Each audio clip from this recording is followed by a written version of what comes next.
Durablement Vôtre, l'entretien quotidien avec des femmes et des hommes de Lorraine et d'ailleurs, engagés dans une démarche de développement durable dans la sphère écologique, économique ou sociale.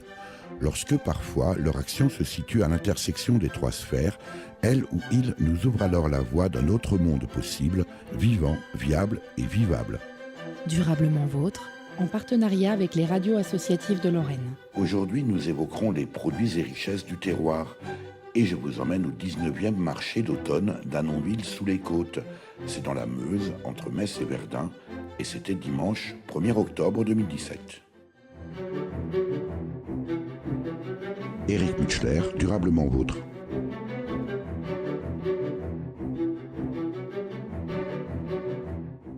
Danielle Leprince, bonjour. Bonjour. Danielle Leprince, vous êtes la présidente de l'écomusée d'Annonville-sous-les-Côtes et vous organisez aujourd'hui, dimanche 1er octobre, ce 19e marché d'automne. Qu'est-ce qu'on va trouver en déambulant dans ce marché où il y a déjà beaucoup de monde? Qu'est-ce qu'on va y trouver aujourd'hui? Alors, on va y trouver déjà des producteurs locaux qui viennent vendre leur farine, leurs lentilles, tous des produits donc fabriqués chez eux, maison, produits bio. On va donc trouver aussi des marchands de plantes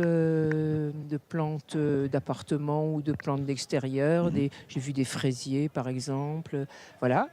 Et puis on va trouver également des associations qui viennent présenter leurs activités. Il y avait par exemple l'association qui fait le yoga, celle qui fait la réflexologie. On a également le commerce solidaire qui est là. Oui, les cloches qui sonnent. On est au cœur du village. Tout à fait. Voilà, c'est Voilà. sérieux. Voilà. Et puis, donc un certain nombre, je dirais, d'artisans artistes qui viennent présenter leur fabrication en bois essentiellement, ou alors en récup, par exemple, je pense en bas du village, la récupération de vieux tissus qui sont donc c'est transformé et elle fait des objets, des petits chats, des sacs, voilà. Combien d'exposants aujourd'hui, Danielle Leprince, au marché d'automne d'Annonville?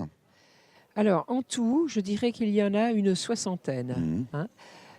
Qui se répartit 40 producteurs locaux et 20 associations, commerce solidaire. Parce que à peu près. Danielle Leprince, c'est vraiment la marque de fabrique de ce marché d'automne, Oui. c'est d'être centré sur des producteurs locaux, produits du terroir et si possible bio. Voilà, exactement. Vous avez tout résumé, c'est ça. On cherche à mettre en valeur les producteurs de notre terroir. Et c'est une occasion pour eux, d'ailleurs ils sont contents de venir, une occasion pour eux de faire connaître ou de nous rappeler qu'ils existent toujours et qu'ils font des produits de qualité. Donc c'est pourquoi ils sont les bienvenus. Et puis vous faites pas les choses à moitié puisque vous avez même convoqué plutôt du beau temps. Eh bien ça, à vrai dire, on m'a dit que j'avais fait des prières, mais c'est pas tout à fait vrai. On a eu une chance extraordinaire. Hier, il pleuvait à seaux d'eau. Ils ont été trempés, archi-trempés pour monter les chapiteaux.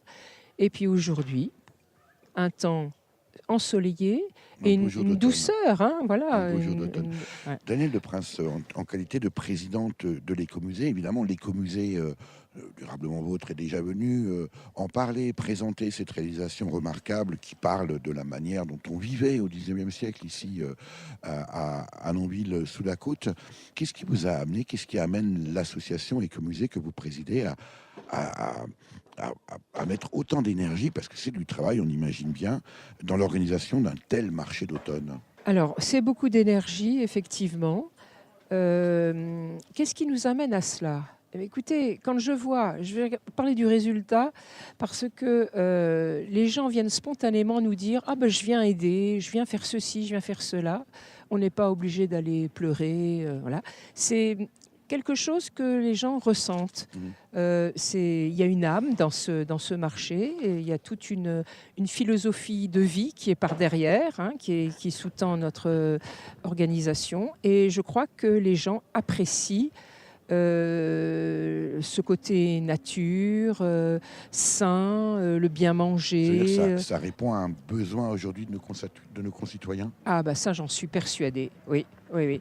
Quand je vois tous ces gens qui viennent de loin, de loin aussi, il n'y a pas que les gens du secteur, je me dis que ça répond vraiment à un besoin aujourd'hui. Oui. En même temps, alors bien sûr, on peut s'en réjouir. En même temps, est-ce qu'on n'aurait pas un peu s'en inquiéter dans la mesure où finalement, on a aujourd'hui besoin de ce genre de manifestation, et tant mieux. Mais ça traduit aussi un vrai, une forme de, le mot est peut-être un peu dur, mais déliquescence du lien social. Oh, j'irai pas jusque-là. Non, non, je ne pense pas. C'est une fête, quoi, après tout. Oui, Je pousse l'analyse un peu loin. Oui, oui. Moi, je ne vois pas trop la déliquescence du lien social. Au contraire, je trouve que cette manifestation prouve le contraire, que les gens sont solidaires, voilà, et que, eh bien oui, il y a un besoin, un désir aussi. Il y a un plaisir à s'y retrouver. Eh oui, tout à fait. Ouais, ouais, les gens sont contents. Alors, Annonville, petit village, combien d'habitants? Alors, on est à 649 habitants, très précisément. Les gens qui participent ici à l'organisation, au déroulement de ce marché d'automne, ce 19e marché d'automne d'Annonville, Daniel Leprince, ce sont que des locaux? Ah non, enfin des locaux. Il n'y a pas que des gens d'Annonville, il y a des gens des villages voisins qui sont venus nous donner un coup de main. Oui, mais ça reste quand même sur un territoire assez proche. Oui, ça c'est sûr. Est-ce qu'on peut imaginer, Daniel Leprince, que ce marché d'automne devienne une forme d'institution départementale, meusienne, et en vienne à grandir? Eh bien écoutez, c'est la 19e édition. Donc petit à petit et d'année en année, on progresse. J'ai entendu ce matin la conseillère départementale nous féliciter et d'ailleurs nous aider aussi financièrement, puisqu'ils participent à ce marché d'automne. Il y a aussi le côté culturel de cette manifestation, parce qu'on parle des producteurs, mais il y a aussi toute l'activité de l'écomusée. Il y a des conférences. Aujourd'hui, c'était la haie qui était mise en valeur. Il y a donc toute une réflexion aussi sur l'avenir de la haie et sur son rôle. Donc, je pense que c'est plutôt amené à progresser. Et le fait qu'on ait un invité d'honneur ou une invitée, ça nous donne un point d'ancrage et qui nous permet de nous fédérer tout autour. Voilà. Je pense que la haie, on m'a dit plusieurs fois, mais c'est une bonne idée d'avoir pensé à la haie.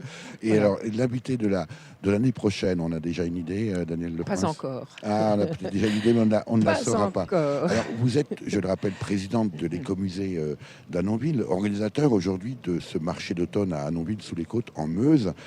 2 mots quand même sur cet écomusée que nous avons déjà présenté dans Durablement Vôtre, mais peut-être que si on n'a pas écouté cette émission. Alors, c'est une maison, on va dire, voilà, qui se compose donc d'une partie muséographique, qui présente donc une vieille maison du 19e siècle, la maison du vigneron, avec sa cuisine, sa chambre à coucher, ses étables, son écurie, son jardin. Et donc, ça c'est la partie, comment dire... Écomusée proprement dite, peut-être. Proprement dite, voilà, c'est le musée. On peut, comment dire, on peut visiter cette maison, maison du vigneron du 19e siècle, et des gens qui ont existé. C'est vraiment des vrais gens. Il y a les descendants qui habitent encore à Annonville, et donc ils sont assez fiers. Elle est restée quasiment dans son jus. Voilà, tout ça, c'est resté dans son jus. Et parallèlement à ça, bon, bien sûr, on s'est modernisé.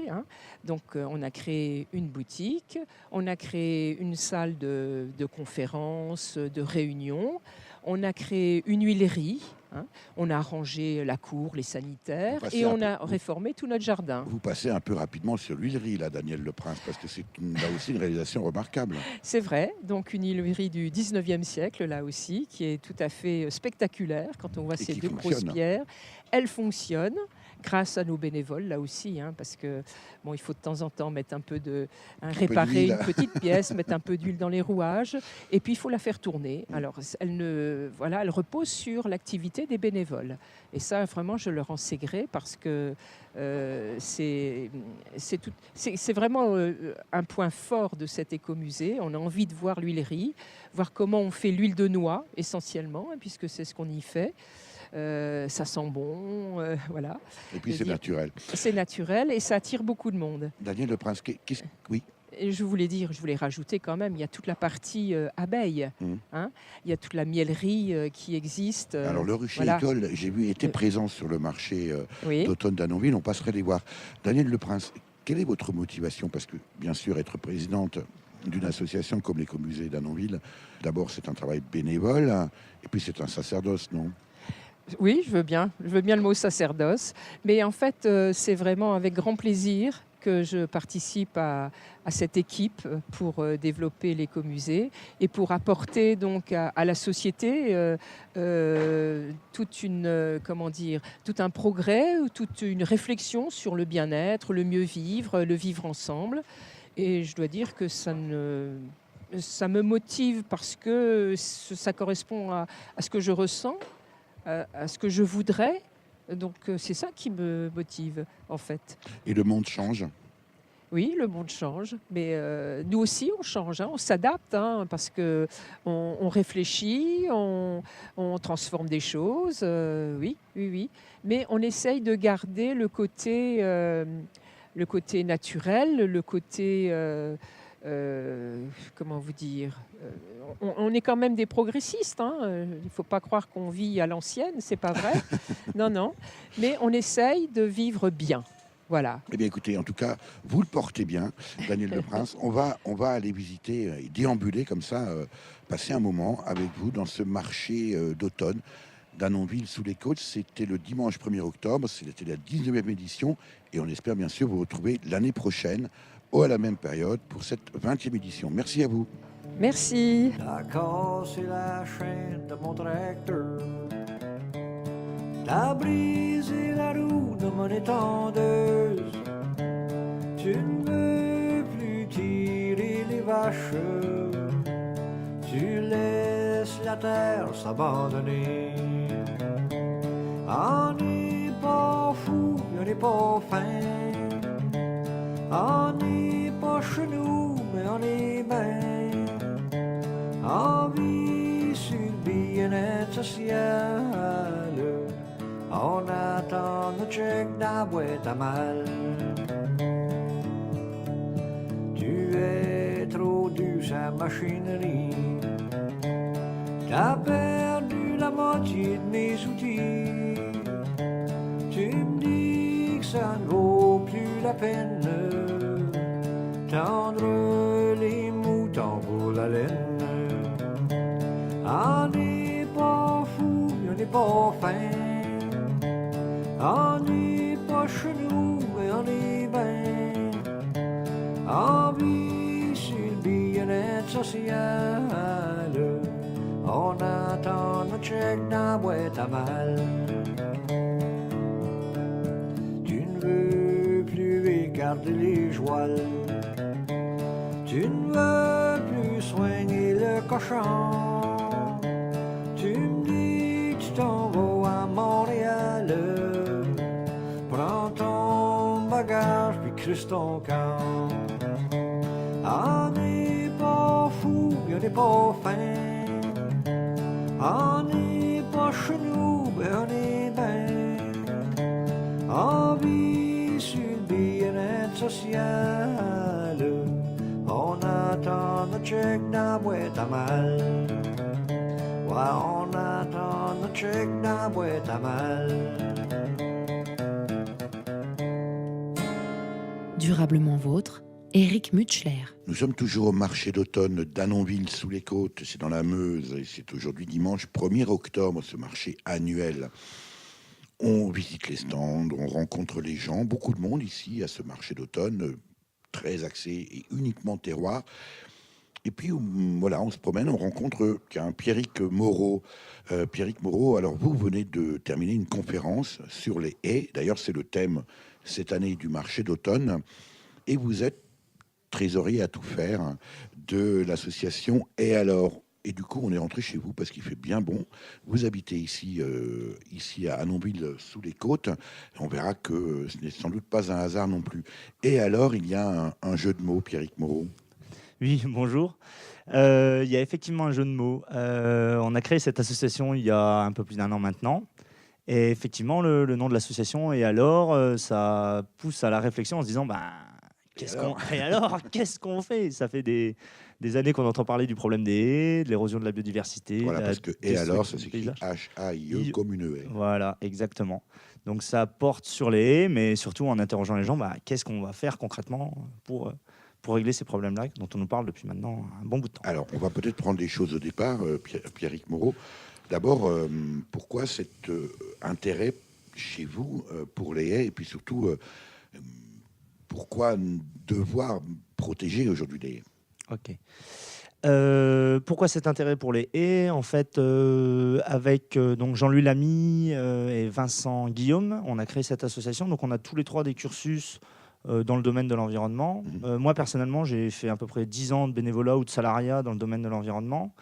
Et nous, notre ressenti, c'était qu'on s'est beaucoup attaché à faire du traitement de conséquences, beaucoup de suivi, beaucoup de mesures de protection très spécifiques sur des espèces. Voilà, c'est spécifique, quoi. Et malheureusement, pas vraiment, à notre ressenti, beaucoup d'actions sur le traitement des causes. Et une des causes de la disparition de pas mal d'espèces, pour nous, c'était la simplification des paysages, et dont un des éléments les plus visibles, c'est la destruction des... Donc, si je reformule ce que vous venez de nous expliquer, Pierrick Moreau, c'est que protéger et observer peut-être en particulier les animaux, mais pas seulement, c'est bien, mais si on ne s'intéresse pas à leur milieu de vie, les haies, ça ne sert pas à grand-chose. C'est sûr qu'on ne peut pas considérer une espèce indépendamment de son habitat. Donc forcément, il y a un travail à faire sur l'habitat, ce qui est la plupart du temps fait. Mais on s'est rendu compte que le compartiment haie, il intervenait dans le cycle biologique de beaucoup d'espèces, et que c'était pour nous un bon point de départ pour commencer à parler paysage, à parler de toutes les choses qui nous intéressent. Les haies aujourd'hui, alors on le voit dans les paysages qui ressemblent plus à du sol lunaire que de véritables paysages vivants, les haies disparaissent et ont disparu. Oui, tout à fait. Là, on est ici donc sous les côtes de Meuse, un territoire qui est encore bien préservé au niveau de son paysage. Mais ce qui est paradoxal, c'est qu'on est juxtaposé à un autre territoire, la Ouèvre, qui, elle, au cours des années 60, était encore un grand marais avec une grande diversité de pratiques agricoles, et qui maintenant est totalement dédié à la céréaliculture, et où la haie et les éléments boisés constituent, au vu du mode de pratique et du mode d'exploitation qui est en place à ce jour, un gros problème pour eux. Obstacle. Un obstacle, exactement. Pour autant, Pierrick Moreau, est-ce qu'on a une définition de la haie? Parce que lorsque vous, dans l'association Et alors, vous parlez de haies, ce n'est évidemment rien à voir avec la haie décorative que l'on peut trouver dans les parcs et jardins. Ça n'a rien à voir. C'est assez sympa que vous me posiez cette question-là, parce que la conférence que je viens de terminer, je l'ai attaquée justement en reprenant la définition du petit Larousse de la haie. Et donc, c'est bien un alignement d'arbres et d'arbustes qui, la plupart du temps, marque la limitation entre 2 parcelles. Donc ça, c'est la définition de base. Mais nous, quand on présente ça, on déroule donc quels sont les intérêts des arbres, des arbustes et tous les autres végétaux qu'on peut trouver dans la haie, parce que ça ne se cantonne pas aux arbres. Quels sont les intérêts qu'il peut y avoir à ce que ces arbres soient alignés, l'impact que ça peut avoir sur la connexion du paysage, que ça peut avoir sur les microclimats qui se créent, mais aussi ces effets de bordure qui, dans des paysages banalisés maintenant, n'existent plus et dont beaucoup d'espèces dépendent. On sait qu'il y a plein d'espèces qui sont liées aux lisières, et donc la haie, en plus d'accueillir des espèces qui y sont spécifiques, elles accueillent aussi plein d'espèces qui viennent s'y réfugier dans ces lisières. Alors, le marché d'automne ici à Annonville-sous-les-Côtes, en Meuse, en ce dimanche 1er octobre, presque radieux, en tout cas il ne pleuvait pas, c'est déjà une bonne nouvelle. Beaucoup de monde, du monde également à votre conférence, Pierrick Moreau. Quelles sont les questions que l'on vous pose habituellement dans vos conférences ? Bon, vu qu'on présente la chose de manière assez large, donc les questions elles sont multiples et variées, hein. On parle aussi voilà, de ces techniques de permaculture, l'agroforesterie, toutes les solutions qu'il peut y avoir proposées par la plantation de haies. Donc les questions elles sont variées, mais souvent ce qu'on ressent plus c'est une espèce d'indignation. Voilà, on sent vraiment que, je parle des Meusiens parce que voilà, nous on habite en Meuse, mais je pense que c'est le cas dans plein d'autres régions. Ils se posent des questions. Comment ça se fait que notre paysage fout le camp? Comment ça se fait que tous ces éléments pour lesquels ils avaient des sentiments, tout ça c'est en train de s'en aller? Pourquoi il se passe rien? Et c'est surtout ça qu'on ressent, nous, quand on rencontre des gens. On a fait beaucoup de marchés la première année d'existence de l'association et on a eu des discussions qui sont poignantes parce que nous, c'est un ressenti qu'on a et quand on se rend compte qu'il est partagé avec un maximum de gens, on se dit il faut continuer à bosser, quoi. Est-ce qu'il y a un moyen aujourd'hui, Pierrick Moreau, de protéger la haie, je veux dire, d'un point de vue juridique? On sait qu'on peut protéger des espèces animales, des espèces végétales, des plantes, des animaux sauvages lorsqu'ils sont en voie de disparition. La haie, après tout, ça reste quelque chose d'assez banal. Et est-ce que juridiquement, il y a des moyens aujourd'hui de protéger la haie? Si un agriculteur a 2 parcelles voisines, on sait très bien que parce que la moissonneuse-batteuse ne passe pas ou parce que c'est obligé à faire un détour, et le plus simple, c'est de raser tout ça. Alors, dès qu'on tombe dans la juridiction, il y a un problème de définition. Qu'est-ce que c'est qu'une haie? Juridiquement, leur arasement pur et simple est proscrit. Mais pour ça, pour le constater, il faut que la haie ne soit pas en mesure de repousser au cours des 2 années qui suivent. Ça devient compliqué. Ça devient compliqué, notamment en termes de moyens humains, les moyens humains qui sont liés à ça. Et plus que la répression des gens qui ne respectent pas la loi, nous, ce qui nous intéresserait, c'est vraiment d'ancrer ça dans les politiques d'aménagement du territoire ou même les politiques agricoles. Parce que nous, on sait, de par les recherches qu'on a effectuées, toutes les différentes sources qu'on a consultées, qu'au-delà de l'intérêt qui est souvent présenté du maintien de la biodiversité, les haies ont des avantages qui sont multiples en termes de gestion des réseaux hydrographiques, de fertilité des sols, de protection contre les intempéries. Il y a tout un tas de choses en fait, la plantation d'arbres et la plantation de haies apportent des réponses très concrètes et simples à tout un tas de problèmes. Je ne saurais que faire référence à l'œuvre de Jean Genot, L'homme qui plantait des arbres, où il a transformé un désert en une zone luxuriante et où la vie est revenue s'installer simplement par son bon sens et de se dire, voilà, en plantant des arbres, on va remettre tout. Alors, l'activité de la haie, l'association Haie, alors, Pierrick Moreau, vous palliez concrètement avec vos petits bras, mais j'imagine aussi que c'est limité à un moment donné, on en a tous que 2, à la replantation de haies. Vous tentez aussi d'amener la population à vous suivre dans ce mouvement. Comment ça se passe sur le terrain? Donc voilà, donc nous on a eu une première année d'existence où on s'est dit on va planter de la haie, mais sans trop d'ambition. On s'est juste dit voilà, on arrête les blablas, on arrête les dossiers de demande de subvention, on arrête les présentations de projets, les validations de projets, les comptes rendus de projets, tout ça. On plante des haies, on essaye d'aller le plus vite possible et droit au but. Et ça a plutôt bien marché. On a ouvert plusieurs pistes d'action. Donc on a bossé avec la fédération de chasse, n'en déplaise à certains écolos militants. Il y en a même certains qui ont quitté l'association parce qu'ils trouvaient qu'ils ne voulaient pas bosser avec des chasseurs. Nous, on essaie de se porter sur ce qui nous rassemble et pas ce qui nous divise. Donc on a bossé avec la fédération de chasse, avec une école primaire, en appliquant les principes de la permaculture. On a fait une petite haie pédagogique avec une grande palette de textures, d'odeurs, de couleurs pour faire bosser les gamins là-dessus. On a aussi bossé avec l'écomusée d'Annonville, dont j'ai été administrateur pendant plusieurs années, sur l'aménagement de leur rucher école, avec toujours une méthodologie issue de la permaculture pour essayer de définir des objectifs et d'y répondre en plantant des arbres, en amenant des végétaux. Alors tout ça, Pierrick Moreau, vous menez toutes ces activités pour l'instant en qualité de bénévole, mais j'ai cru comprendre que vous aviez un projet professionnel derrière tout ça. Voilà, alors un projet qui n'est pas encore réalisé concrètement, mais c'est un projet. Voilà. C'est un mot projet. Bon, le mot projet, j'avoue que j'ai un petit peu de mal avec. On l'emploie un peu à toutes les sauces. En tout cas, moi, ce que j'aimerais bien faire et ce que je m'attache à mettre en place, c'est donc de transformer la maison dans laquelle j'habite actuellement, à Nonville-sous-les-Côtes, en une micro-ferme. En fait, cette maison est juxtaposée à une chenevière, c'est le genre de terrain que tout le monde a à Nonville-sous-les-Côtes. C'était les lieux où on faisait rouir le chanvre. Le chanvre, avant qu'il ait très mauvaise réputation. C'était une plante magique que tout le monde utilisait pour de nombreuses choses. Et du coup, cette chenevière, on aimerait l'aménager pour en tirer une production fruitière très variée, des petits fruits, des plantes médicinales, une production maraîchère, un petit peu d'élevage, est vraiment à taille humaine et montrer qu'il est possible de fournir un lieu collectif en vivres. Et aussi, pourquoi pas d'en commercialiser des surplus, pourquoi pas de les partager avec des personnes qui en exprimeraient le besoin, de pouvoir faire de la transformation avec des moyens qui sont vraiment très peu impactants pour l'environnement, et de transformer aussi cet endroit en un endroit pédagogique pour montrer aux gens que c'est possible. Eh bien, parce qu'on y croit à fond. On repassera vous voir, Pierrick Moreau, lorsque le Avec grand projet plaisir. sera devenu une réalité. Impeccable, merci beaucoup. Merci à vous.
Durablement vôtre, Éric Mutschler. Thierry, vous êtes ici le responsable, on va dire, du rucher école de l'écomusée d'Annonville, au marché d'automne à Annonville sous les côtes en Meuse, aujourd'hui dimanche 1er octobre. Quelle est la vocation de ce rucher école? Et vous êtes vous-même bénévole. Oui, alors je suis bénévole et créateur du Rucher École. Alors, on a une forte demande aujourd'hui des gens qui voudraient se lancer dans l'apiculture. Alors nous, on propose une solution de formation, un cadre de formation sur 2 années qui permettent aux gens d'acquérir et de se lancer dans l'apiculture dans de bonnes conditions de sécurité, voilà, en leur montrant aussi le matériel qu'ils peuvent acheter, des techniques de suivi de ruches et surtout, comme je le disais, en toute sécurité, parce qu'il ne faut pas oublier que les abeilles, eh ben, ça pique quand même, donc il y a quand même un risque potentiel par rapport à ça. Voilà. Alors, on sait aussi aujourd'hui, Thierry, que les abeilles manquent de nourriture. Est-ce qu'il y a également une formation de votre part au rucher école de l'écomusée d'Annonville sur précisément ce que mangent les abeilles et la nécessité de ne pas tout tondre tout le temps? Oui, alors bien sûr, là, je pense qu'à partir du moment où, moi, ce que je remarque depuis à peu près une dizaine d'années, c'est que les stagiaires qui commencent la formation sont vraiment piqués et commencent à devenir des passionnés d'apiculture. Et ça, c'est un des paramètres. Je suis assez sidéré. Les gens acquièrent des ruches et l'année suivante, ils retournent la moitié de leur pelouse pour planter de la facélie, du trèfle, etc. pour leurs abeilles. Ça fait partie de la démarche globale. C'est-à-dire qu'on peut avoir une ruche, mais il n'y a pas que ça. Il y a tout l'aspect nourriture, l'aspect environnement, l'aspect parasite des ruches, etc. Voilà, on vit, on respire, on pense comme ces abeilles au bout d'un moment. Ça devient vraiment un syndrome assez terrible. Et voilà, Alors vous avez là également sur votre stand, Thierry, deux spécimens immenses. Alors vous précisez bien que ce sont des maquettes, mais il y a là, je crois, un frelon asiatique et puis un frelon d'Europe. Pourquoi ces maquettes? Voilà, alors nous on veut sensibiliser le grand public par rapport à l'arrivée d'un prédateur qui est le frelon asiatique. On en parle beaucoup dans les régions, par exemple l'ouest de la France, c'est devenu un vrai fléau pour les abeilles parce que des colonies de frelons asiatiques s'attaquent aux abeilles et c'est vraiment, enfin, elles créent d'énormes dégâts. Voilà. Donc nous on voulait montrer aux gens grâce à deux maquettes la différence entre notre frelon qui est de chez nous et qui cause très peu de dégâts à nos abeilles et le frelon asiatique qui commence à s'implanter. On a eu 2 nids d'ailleurs en Meuse, un dans le nord, un dans le sud.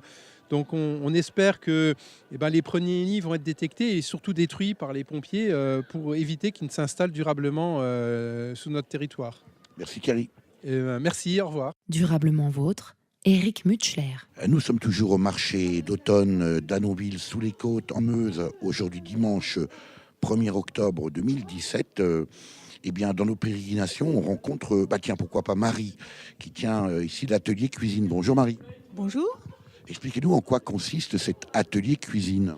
Alors cet atelier consiste à présenter des recettes à base de produits basés sur le thème de la journée. Et cette année, le thème, c'est les baies des haies. Donc, nous avons proposé des recettes à base de baies.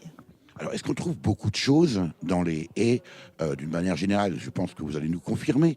Peut-être aussi des choses surprenantes. Et puis surtout, est-ce que c'est comestible? Alors, il y en a beaucoup qui ne le sont pas comestibles, mais celles que l'on trouve dans nos régions, les plus communes, sont comestibles. Comme vous avez la prunelle, vous avez la cornouille, aussi bien le cynorhodon, qui n'est autre que le bourgeon du l'églantier. Donc, ça laisse plusieurs possibilités et puis surtout la possibilité de ne pas se tromper. Le bourgeon, en réalité, c'est le fruit. C'est le poil à gratter, en somme. Tout à fait. Alors, vous avez encore ici pas mal de choses. Beaucoup ont été vendus et c'est tant mieux. Qu'est-ce que vous avez préparé aujourd'hui dans cet atelier cuisine et puis comment vous avez préparé? Nous avons fait par exemple des poires au jus de prunelle ou sinon un smoothie aussi à la prunelle et à la banane. Et puis nous avons fait aussi du riz coloré toujours à la prunelle, de la purée de cynorhodon. Nous avons surtout enseigné aux personnes à utiliser le cynorhodon et à le préparer, ce qui est plus difficile. Et puis nous avons aussi utilisé les baies de genièvre. Et puis, qu'avons-nous fait encore? La mûre, bien sûr, parce que c'est ce qu'il y a de plus commun. Et donc, nous avons réussi à faire un petit gratin de mûre, à préparer un croquant de mûre, et puis utiliser le genièvre frais dans les marinades, et utiliser aussi la pomme sauvage avec du genièvre. La banane et le riz, c'est pas très local, ça, Marie? C'est pas très local, mais ça met en valeur nos produits. Quel est le profil des gens qui viennent se renseigner ici à Annonville au marché d'automne sur l'atelier cuisine et puis quelles sont les questions qu'on vous pose, Marie? Alors, vous avez tout public. Vous avez des jeunes parents avec des enfants pour enseigner à leurs enfants un peu notre terroir. Vous avez des personnes âgées qui se rappellent plein de choses, ça leur rappelle beaucoup de souvenirs. Et vous avez, d'une manière générale, tout le monde. La personne lambda qui désire un peu découvrir d'autres façons de cuisiner et d'autres produits. C'est plutôt appétissant, je pense qu'on va goûter. Merci Marie. Merci à vous.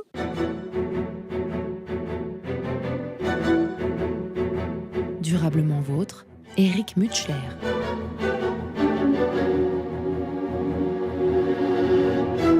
À ce marché d'automne, on se promène dans les stands, beaucoup de monde, il fait relativement beau, en tout cas il ne pleut pas. Et là, parmi tous les stands, eh bien celui de Régis Collin. Bonjour Régis. Bonjour. Régis Collin, vous êtes vannier et osiericulteur. Vannier, on connaît, osiericulteur, on devine, mais expliquez-nous. Osiericulteur, c'est quelqu'un qui cultive de l'osier. Donc moi je suis agriculteur parce que je cultive et j'exploite sur 2 parcelles 8 variétés d'osier différentes. Il y a de quoi faire 8 variétés d'osier? Il y en a beaucoup plus, mais moi j'ai choisi d'en cultiver 8, à la fois pour leur couleur d'écorce, pour leur qualité de souplesse différente et aussi pour les tailles d'osier différentes. On a besoin de petits osiers pour les plus petites corbeilles et puis des grandes tailles pour les fauteuils ou grosses balles de voyage. Alors vous êtes Régis Collin professionnel, c'est votre métier, vous le disiez à l'instant. Vous n'êtes pas meusien, vous venez très exactement de Dombreau-sur-Verne. Je le lis ici sur votre panneau au stand sur le marché d'automne. Qu'est-ce qui vous amène jusqu'au marché d'automne d'Annonville-sous-les-Côtes, Régis Collin?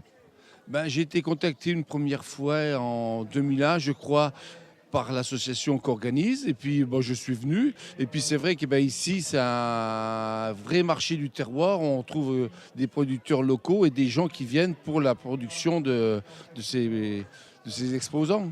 Ça change un peu des vides-greniers. C'est un marché très spécifiquement et que des exposants locaux, en tout cas des produits du terroir. Oui, et c'est ça que je recherche. Mais les visiteurs font partie de ma clientèle. Et voilà, les gens m'attendent maintenant d'une année sur l'autre parce qu'ils ont vu la qualité de la vannerie et ils veulent d'autres produits. Régis Collin, est-ce qu'on vit aujourd'hui de la vannerie? J'espère que oui. Et à qui vendez-vous et comment vendez-vous? Oui, on a envie de la vannerie. Il y a une demande pour la vannerie de qualité. Moi, je travaille comme ici sur des marchés, mais aussi également avec les villes en décoration de massifs, de la vannerie tressée pour agrémenter les massifs, et puis aussi en présentoir pour les commerces pour exposer leurs produits. On va jeter un coup d'œil rapide sur votre stand, beaucoup de corbeilles. Alors, par exemple, là, quels sont les matériaux, les variétés d'osier qui sont utilisées, Régis Collin? Alors, que de l'osier. Alors, de l'osier sous deux formes différentes. L'osier, ce qu'on appelle l'osier brut avec l'écorce, donc qui apporte la couleur souvent marron, grise ou noire. Et puis de l'osier blanc, de l'osier qui a été pelé. Merci Régis Collin. Merci à vous. Éric Mutschler, Durablement Vôtre. Nous sommes toujours au marché d'automne à Annonville, sous les Côtes, c'est dans la Meuse. Et c'était ce dimanche 1er octobre. On se promène dans les stands, beaucoup d'animations et de stands surtout spécialisés sur les produits du terroir. C'est vraiment la marque de fabrique de ce marché d'automne. Et puis on s'arrête ici sur la ferme du Sonvaux. Vous êtes le fermier du Sonvaux? Exactement, oui, j'ai créé cette ferme il y a 35 ans maintenant. Votre nom? Bernard Pruvost. Et ferme orientée surtout sur la conservation des races domestiques anciennes. Également Poney Club, et on fait aussi beaucoup d'attelage. Alors vous n'êtes pas venu tout seul, vous êtes accompagné. Il y a, alors j'allais dire des ânes, mais vous allez sans doute me corriger, et puis des moutons et des biquettes. Voilà un tout petit échantillonnage des animaux qu'on a sur notre ferme. C'est une vraie ferme en fait qui rassemble donc tous les animaux comme dans les fermes anciennes, mais ce sont toutes des races en voie de disparition. Donc là, nous avons amené 2 ânesses, une ânesse du Cotentin et une ânesse du Berry. Et puis là, effectivement, vous avez deux petits chevreaux d'une race qu'on appelle la valaisanne et une brebis suitée de deux petits agneaux, une race aussi très, très ancienne qu'on appelle le Tonnet-Marteau qui vient de l'Isère. On aurait pu s'attendre, Bernard, à trouver des chèvres de Lorraine et puis une vache vosgienne également, alors plus tout à fait en voie de disparition, mais néanmoins menacée. Eh bien, il faut venir à la ferme et vous verrez tout ça. On a effectivement un très grand nombre de races, une dizaine de races de chevaux différents, plusieurs races de vaches, etc. etc.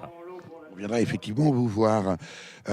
Comment réagit le public ici? Alors j'imagine bien sûr que les animaux attirent les enfants et donc forcément les parents. Quelles sont les questions habituelles qu'on vous pose? Alors l'animal, c'est un vrai aimant pour les enfants. On nous pose effectivement comment venir à la maison, qu'est-ce qu'on propose comme activité. Donc les activités sont très variées puisqu'on propose des randonnées à cheval, en attelage, des visites de la ferme. On a également un atelier de bourrellerie, c'est-à-dire qu'on travaille et on pratique le travail du cuir et on forme aussi des gens donc, à utiliser des anciennes méthodes. Je sens, Bernard, qu'on viendra vous voir. Merci à vous. Merci.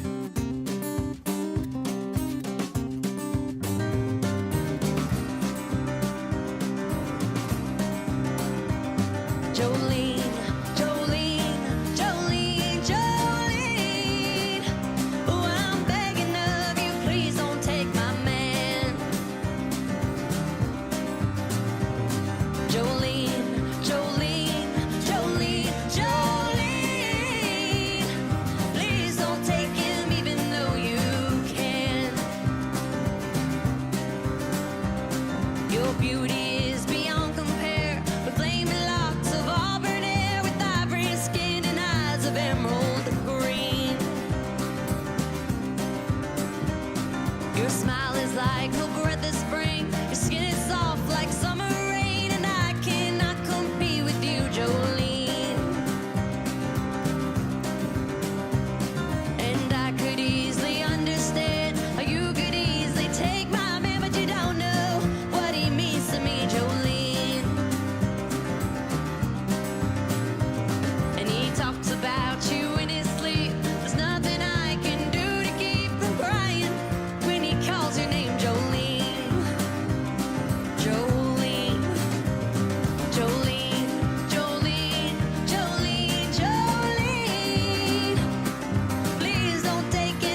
Éric Mutschler, Durablement Vôtre.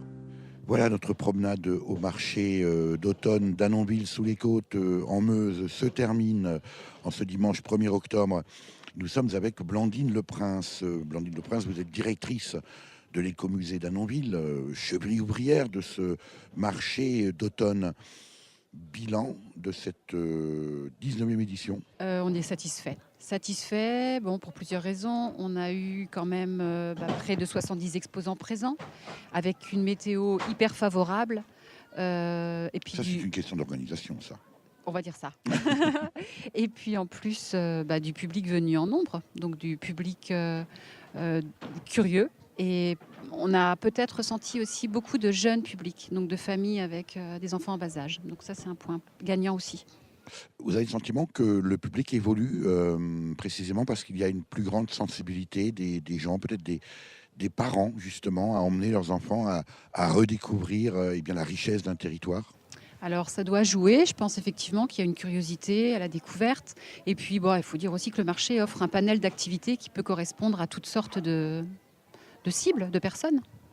Alors on est frappé quand on arrive ici sur le marché d'automne d'Annonville, Blandine Leprince, parce qu'on pourrait s'attendre à une énième manifestation comme on en trouve en ces périodes villageoises. En réalité, pas du tout, parce que on l'a vu pendant toute cette promenade ici sur le marché d'automne d'Annonville-sous-les-Côtes, qu'il y a une véritable marque de fabrique. 19e édition, donc c'est vrai qu'il y a une marque. Non, mais je crois que ça se résume à ça. Voilà, il y a une marque de fabrique, et puis je pense que les visiteurs qui viennent, ils savent pourquoi ils viennent. Alors effectivement, on a eu le beau temps, on aurait eu la pluie, on aurait aussi eu du monde, sans doute moins, mais les gens se seraient déplacés quand même. Alors vous dites les gens savent pourquoi ils viennent. Pourquoi viennent-ils précisément? Je pense qu'ils viennent pour la qualité des produits proposés, pour les activités proposées, et puis pour l'aspect relationnel aussi. Alors je pense peut-être aussi lié à l'ambiance, mais il y a une ambiance conviviale, et les exposants le disent, et les personnes qui viennent également découvrir le marché le ressentent. Est-ce que ça rentre, on peut dire que ça rentre complètement dans l'objet de l'association de l'écomusée d'Annonville, Blandine Leprince? C'est une des missions, la valorisation des savoir-faire, des savoir-être, le faire savoir. Ouais. Ça veut dire aussi que l'écomusée n'est pas uniquement tourné vers son passé, il y a aussi un engagement vers l'avenir? Complètement. L'aspect passéiste, c'est pas intéressant, c'est comment utiliser le passé pour aller vers l'avenir. C'est vraiment un des objectifs majeurs. Alors cette année, la 19e édition du marché d'automne d'Annonville-sous-les-Côtes était placée sous le signe de la haie, avec notamment les interventions de l'association. Et alors qu'on vient d'entendre dans cette émission, Blandine Leprince, est-ce que vous avez le sentiment de contribuer à la prise de conscience de nos concitoyens à travers ce genre de manifestation? On touche forcément du public. Après, savoir quelles seront les réactions, mais il y a forcément une prise de conscience qui est faite pendant des journées comme ça. Et puis après, la mission de l'écomusée, c'est de continuer, c'est de poursuivre, c'est de ne rien lâcher, et puis d'aller vers d'autres actions en lien avec la haie ou complémentaires. Est-ce que vous avez le sentiment qu'on commence à atteindre un point de bascule où quelque part les préoccupations environnementales, écologiques quittent leur niche marginale pour devenir la norme? On parle souvent d'agriculture conventionnelle pour la démarquer de l'agriculture bio. On pourrait imaginer qu'un jour ce soit l'inverse, c'est-à-dire qu'on dira l'agriculture biologique, c'est l'agriculture conventionnelle, et puis le chimique, ce sera l'autre agriculture. Est-ce que vous pensez qu'on s'approche vers ce point de bascule, Blandine Leprince? Il y a un virage qui a été pris, moi je pense, ouais. En fait, on est quand même du bon côté maintenant. On va vers quelque chose de beaucoup plus raisonnable. Est-ce que ça veut dire aussi, Blandine Leprince, qu'on vous retrouve l'année prochaine pour une 20e édition du marché d'automne ici à Annonville-sous-les-Côtes? Alors, on va se retrouver, c'est certain, pour une 20e édition. 20e édition, ça fait quand même un bel anniversaire. Donc là, on est en train de... Alors, on va forcément faire le bilan et on a une réunion demain avec l'ensemble de l'équipe bénévole pour parler de cette édition. Et on va très prochainement préparer l'année prochaine et réfléchir à ce que cette 20e édition soit vraiment un moment anniversaire. Avec un thème déjà? Pour le moment, on ne peut pas le dévoyer. Ce sera plus tard. On repassera vous voir, Blandine Leprince. Merci infiniment. Merci, Eric. Durablement Vôtre, Éric Mutschler. Blandine Leprince, directrice de l'écomusée d'Annonville. quand on est comme vous, cheville ouvrière de ce 19e marché d'automne ici qui s'achève à Annonville-sous-les-Côtes, c'est dans la Meuse, en ce dimanche 1er octobre, j'imagine que les choses ne sont pas forcément simples, même si aussi j'imagine qu'il y a des points très positifs. Il y a toujours des petits problèmes qu'il faut résoudre le jour J, système d'organisation, des ruptures de stock, la partie restauration, mais c'est plutôt bon signe. Après, l'avantage qu'on a, c'est qu'on a une équipe de bénévoles qui s'investit et puis qui réagit et qui est autonome. Voilà, donc pas sans arrêt à courir et à nous appeler, qu'est-ce qu'on fait, qui prennent des décisions et qui font au mieux. Voilà, c'est bien la preuve que nous sommes un reportage ici à Annonville-sous-les-Côtes. Il est l'admis. Blandine Le Prince, est-ce qu'il y a une évolution dans à la fois la pratique des bénévoles, l'engagement, peut-être un meilleur rapport avec les outils de communication, la manière de s'adresser au public, et puis du public précisément lui-même? Oui, le public évolue peut-être aussi parce que ce public-là, il est peut-être lui-même aussi bénévole et il se rend compte que face à des bénévoles, on ne peut pas non plus demander la lune, même face à des salariés d'ailleurs. Et puis aussi parce que les bénévoles aussi se professionnalisent. Ils arrivent maintenant à être autonomes sur pas mal de points et ça, c'est réconfortant. Est-ce que le bénévolat n'a pas ses limites, Blandine Le Prince? Est-ce qu'on peut imaginer que, bien sûr, l'engagement des bénévoles sociétalement est important, mais est-ce qu'on peut imaginer changer le monde avec des bénévoles? Alors moi, je crois. C'est le monde des bénévoles, le monde des associations dans son ensemble. C'est un monde qui bouge et dont on ne parle pas assez, mais qui laisse des traces.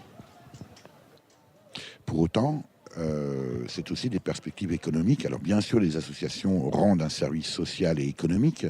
Pour autant, pour être bénévole, il faut déjà, la formule dit qu'il faut déjà remplir son tonneau avant de donner à boire aux autres. Est-ce qu'il n'y a pas aussi des perspectives professionnelles et professionnalisantes en chargeant non plus des bénévoles de ce type d'action, mais des professionnels? C'est sans doute une question, je ne sais pas. Il faudrait y réfléchir, faut voir, je ne sais pas. En même temps, l'écomusée d'Annonville, Blandine Le Prince, dont vous êtes la directrice, et vous êtes donc salariée, et vous n'êtes pas toute seule. Non, on est 3 permanents à temps complet. Aujourd'hui, l'écomusée d'Annonville, vous le disiez tout à l'heure, ce n'est pas simplement la mémoire, mais aussi la mémoire et aussi les perspectives. Est-ce qu'il y a aujourd'hui des perspectives de développement et pourquoi pas, alors nous revenons à la question précédente, Blandine Le Prince, des créations d'emplois? Non, alors malheureusement, là les objectifs principaux pour le moment c'est déjà de tenir les 3 emplois parce que il y a des contrats aidés, contrats aidés ou des soutiens qui arrivent à terme et donc il va déjà falloir trouver les financements pour pouvoir remplacer ces soutiens-là. Donc là l'objectif création d'emplois, pas dans l'avenir, malheureusement. Est-ce que, néanmoins, on peut considérer qu'une association comme l'Écomusée d'Annonville, au-delà de sa vocation patrimoniale, on va dire, est aussi un acteur économique du territoire? Complètement, parce que là, on peut imaginer qu'aujourd'hui, les gens qui sont venus ici au marché sont repartis après acheter du vin à Saint-Maurice, manger une pizza au Longeau en haut, et puis vont revenir le week-end prochain ou l'année prochaine au printemps et de reprendre un hébergement localement, bien sûr. C'est un acteur du territoire, ça contribue au développement. Est-ce qu'on peut imaginer que cette approche-là soit soutenue par les partenaires institutionnels, les départements, les régions? C'est peut-être déjà le cas du reste. Un peu sur des programmes d'action, oui. Après, il faut quand même qu'il y ait une prise de conscience que même une petite association dans un village, elle a un impact important sur son territoire et son développement. Qui doit prendre cette conscience-là? Eh bien, je dirais l'ensemble, peut-être, des élus forcément, mais aussi de la population. Parce que je pense que les gens dans les villages, dans leur ensemble, n'ont pas forcément conscience que la petite association de village, elle contribue à tout ça et à faire connaître et à faire aussi reluire en fait l'image du village. Et alors, dernière question, Blandine Le Prince, est-ce que précisément une animation comme celle d'aujourd'hui, dimanche 1er octobre, ici pour le marché d'automne, fait progresser les consciences au niveau du village, par exemple, et aux environs, et peut-être des élus qui sont passés vous voir? Alors là, sans aucun doute, je dirais oui, parce qu'on le voit au nombre de personnes qui sont venues enrichir l'équipe de bénévoles. On a quand même eu près de 70 personnes qui se sont mobilisées là sur les 4 derniers jours. Et c'est pas fini, parce que là, il reste une grande partie de rangement maintenant, et donc il va falloir en mobiliser d'autres, parce que je pense qu'ils sont épuisés. Merci infiniment, Blandine Le Prince. Merci Eric. Pour en savoir plus sur l'écomusée d'Annonville qui organisait ce 19e marché d'automne, rendez-vous sur le site www.ecomusée-annonville.com. Mais pour participer au 20e marché, rendez-vous en 2018. Vous avez pu écouter dans l'ordre La chaîne de mon tracteur par l'auteur-compositeur-interprète country acadien Réginald de Charles Gagnon, dit Caillouche, paru sur son premier album Un vieux hippie sorti en 1994, Branle de la haie par le groupe Malicorne, paru sur l'album Almanac sorti en 1976, et enfin Jolene, un succès de l'américaine Dolly Parton de 1974, repris ici par Miley Cyrus.